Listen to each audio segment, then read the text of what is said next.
നമസ്കാരം. അമൃത ടി വിയുടെ എല്ലാ പ്രേക്ഷകർക്കും ആരോ ഒരാളുടെ ഈ പുതിയ അധ്യായത്തിലേക്ക് സ്വാഗതം. ഇന്ന് നമ്മുടെ അതിഥി നമ്മൾ ഒരിക്കലും സാധാരണക്കാരന് അപ്രാപ്യമായ ഹിമാലയത്തിൻ്റെ ഒട്ടുമുക്കാൽ മേഖലകളിൽ എല്ലാ സ്ഥലങ്ങളിലും ഏകനായി പദയാത്ര ചെയ്ത് സാധാരണക്കാരൻ്റെ മനസ്സിലേക്ക് ഹിമാലയത്തിൻ്റെ വികാരം അല്ലെങ്കിൽ നമ്മൾ കേട്ടറിഞ്ഞും പുരാണത്തിലറിഞ്ഞ പല പല സ്ഥലങ്ങളിലൂടെ യാത്ര ചെയ്ത് നമുക്ക് അറിവിൻ്റെ അക്ഷയഖനി സമ്മാനിച്ച വ്യക്തിയാണ് ശ്രീ M.K. രാമചന്ദ്രൻ. ഒരുപക്ഷെ ഇന്ന് അദ്ദേഹത്തെ ആരോ ഒരാളുടെ ഈ വേദിയിലേക്ക് കൊണ്ടുവരാൻ സാധിച്ചതിൽ അത്യധികം സന്തോഷമുണ്ട്. ഇന്ന് ഹിമാലയ സാനുക്കളിലെ അദ്ദേഹത്തിൻ്റെ ദൈവികമായ അദ്ദേഹത്തിന് അനുഭവപ്പെട്ടുള്ള ഒരുപാട് അദർശ്യമായ സ്പർശങ്ങളെക്കുറിച്ച് അദ്ദേഹം നമ്മളോടൊന്ന് സംസാരിക്കും.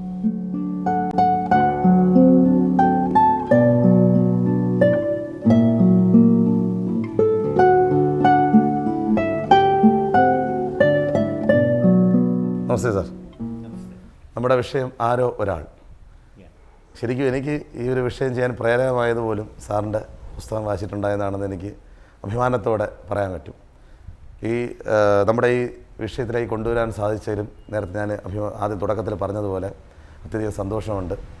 കാരണം നമ്മൾ ജീവിതത്തിൽ ഒരിക്കലും പ്രതീക്ഷിക്കാത്ത ജീവിതത്തിൻ്റെ നമ്മുടെ ഒരു കൈത്തിരിയിലേക്ക് കടന്നു വരുന്ന ഒരു കാരുണ്യമോ അല്ലെങ്കിൽ ദൈവത്തിൻ്റെ ഒരു അദൃശ്യ സ്പർശമോ എന്തായാലും അത്തരത്തിലുണ്ടാകുന്ന അനുഭവത്തെ എല്ലാത്തിനും കൂടെ കേന്ദ്രീകരിച്ചാണ് നമ്മൾ ആരോ ഒരാൾ എന്നുള്ളൊരു ശീർഷകത്തിൽ ഈ പരിപാടി ആരംഭിച്ചിരിക്കുന്നത്. അപ്പോൾ സാറിൻ്റെ നിരവധി പുസ്തകങ്ങൾ വായിച്ചിട്ടുള്ള ഒരുപാട് വായനക്കാർക്കും എനിക്കും ഒക്കെ അറിയാവുന്ന നിരവധിയാണ്. സാറിന് നേരിട്ട് കേൾക്കാനുള്ളൊരു സന്തോഷമുണ്ട്. യാത്ര ചെയ്തുകൊണ്ടുന്ന ആ പുസ്തകത്തിലൂടെ തന്നെ നമുക്ക് കടന്നു പോകുമ്പോൾ സാറിന് ശരിക്കും ഉണ്ടായിട്ടുള്ള ഇത്തരം അനുഭവങ്ങളുടെ ഒരു സമാഹാരത്തിൽ നമുക്ക് തുടങ്ങാം.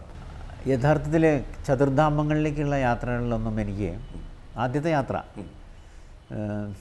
1998 അതൊരു കണ്ടക്ടർ ടൂറിൽ നടത്തിയ ഒരു യാത്രയായിരുന്നു. പക്ഷെ അപ്പോൾ അന്ന് എനിക്ക് തോന്നിയത് ഇങ്ങനെ യാത്ര ചെയ്താൽ പോരാ, ഹിമാലയം ഇത് വളരെ ഡീറ്റെയിൽഡായിട്ട് നമ്മൾ പോകുക വേണം. അങ്ങനെയാണ് നെക്സ്റ്റ് ചതുർധാമങ്ങൾ ബദ്രീനാഥിൽ വെച്ചിട്ട് ഒരു ഡിവൈൻ ആയിട്ടൊരു സന്യാസിയെ കാണുന്നതും അദ്ദേഹം ഈ കൈ നോക്കിയിട്ട് ചില പ്രവചനങ്ങളൊക്കെ പറയുന്നതും. അപ്പോൾ അദ്ദേഹം പറഞ്ഞ ആ പ്രശസ്തനാവും അത്ര അങ്ങനെയുള്ളൊരു കാറ്റഗറിയിലേക്കൊന്നും വരാനുള്ള യാതൊരു കപ്പാസിറ്റി ഇല്ലാത്ത ഒരു ആളാണെന്ന് എനിക്ക് നല്ല ബോധ്യം ഉണ്ടായിരുന്നു. കാരണം ഒരു 10-14 വർഷമൊക്കെ ഗൾഫിൽ സർവീസ് ചെയ്ത് തിരിച്ചു വന്ന നാട്ടിൽ സെറ്റിൽ ചെയ്ത് അങ്ങനെ വളരെ ലിമിറ്റഡായിട്ട് ഒതുങ്ങി നല്ല ഒരു ജീവിതമായിരുന്നു. പിന്നെ ചില ടേണിംഗ് പോയിൻറ്റുകളൊക്കെ ലൈഫിൽ വന്നപ്പോഴാണ് ഈ യാത്രകൾ വന്നത്. അപ്പോൾ പ്രശസ്തനാവുക എന്ന് വെച്ചപ്പോൾ ഒന്നുകിൽ ഇപ്പോൾ സാംസ്കാരിക അങ്ങനെ സാഹിത്യ അങ്ങനെയുള്ള ലെവലിൽ നമ്മളൊരു ഉയർന്നു വരുമ്പോഴാണ് പ്രശസ്തി എന്ന് പറയുന്നത്. പക്ഷേ അങ്ങനെ ഒരു പ്രശസ്തിക്കുള്ള യാതൊരു സാധ്യതയും അന്നത്തെ എൻ്റെ ജീവിത രീതി അനുസരിച്ചിട്ടില്ല. ക്ഷേത്രനടയിൽ ബദ്രീനാഥ് ക്ഷേത്ര നടയിൽ വെച്ചിട്ട് ചില ഹൈലി ക്വാളിഫൈഡ് ആയിട്ടുള്ള ചില സന്യാസിമാർ അവരിരുന്ന് ചർച്ച ചെയ്യുമ്പോഴാണ് ഞാൻ ഈ കൈലാസ് മാനസരോവർ യാത്രയെക്കുറിച്ച് അറിയുന്നത്. അപ്പോൾ അവരുടെ സംഭാഷണം കേട്ട് ഞാൻ 1-2 ചോദ്യം അവരോട് ചോദിക്കുകയും ചെയ്തു. അപ്പോൾ അവർ പറഞ്ഞു അങ്ങനെ വിദേശ മന്ത്രാലയം ഇതിന് മുൻകൈ എടുത്ത് കൊണ്ടുപോകുന്നുണ്ട്. അപ്പോൾ ആ വിഷയം ഞാൻ പിറ്റേ ദിവസം ഈ സന്യാസിയോട് ഞാൻ ചോദിച്ചു.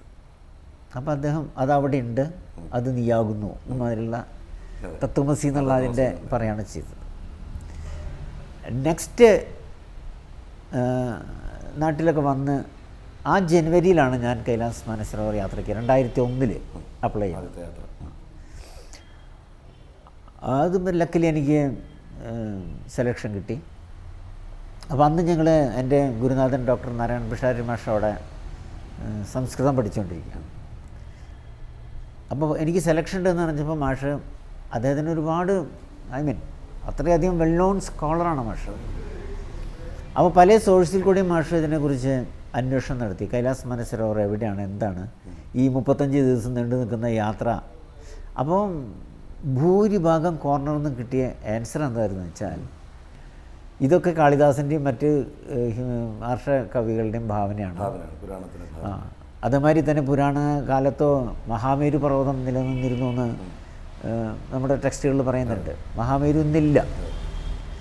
അപ്പോൾ അതേപോലെ തന്നെ കൈലാസവും മാനസരസവും കവിഭാവനയാണ്. ഒരുപക്ഷെ ഇതൊക്കെ നിന്നിരുന്ന സ്ഥലത്തേക്ക് കൊണ്ടുപോകാവും, ചിലപ്പോൾ നിലനിന്നിരുന്ന ആ സ്ഥലം കാണാൻ കൊണ്ടുപോകും. അറിഞ്ഞിടത്തോളം ഒരു ചെറിയൊരു തടാകം എന്തോ അവിടെ ഉണ്ട്. ഇത്രയുള്ള ഇൻഫർമേഷനാണ് നമുക്ക് കിട്ടിയത്. അപ്പോൾ ഞാൻ എന്തായാലും പോകാൻ തീരുമാനം എടുത്തു കഴിഞ്ഞിട്ടുണ്ടായിരുന്നു. പക്ഷെ അവിടെ ഈ യാത്ര ചെയ്ത്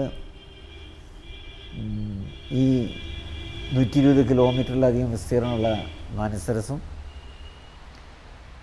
അത് കഴിഞ്ഞ് കൈലാസം മൗണ്ടൻ, അങ്ങനെ അതിൻ്റെ തനത് രൂപത്തിൽ നിലകൊള്ളുന്ന അത്ഭുത ദൃശ്യം കണ്ടപ്പോഴാണ് ഓംകാര ബിന്ദു സംയുക്തം നിത്യം ധ്യായന്തി യോഗിനഃ കാമദം മോക്ഷദം ചൈവ ഓംകാരായ നമോ നമഃ.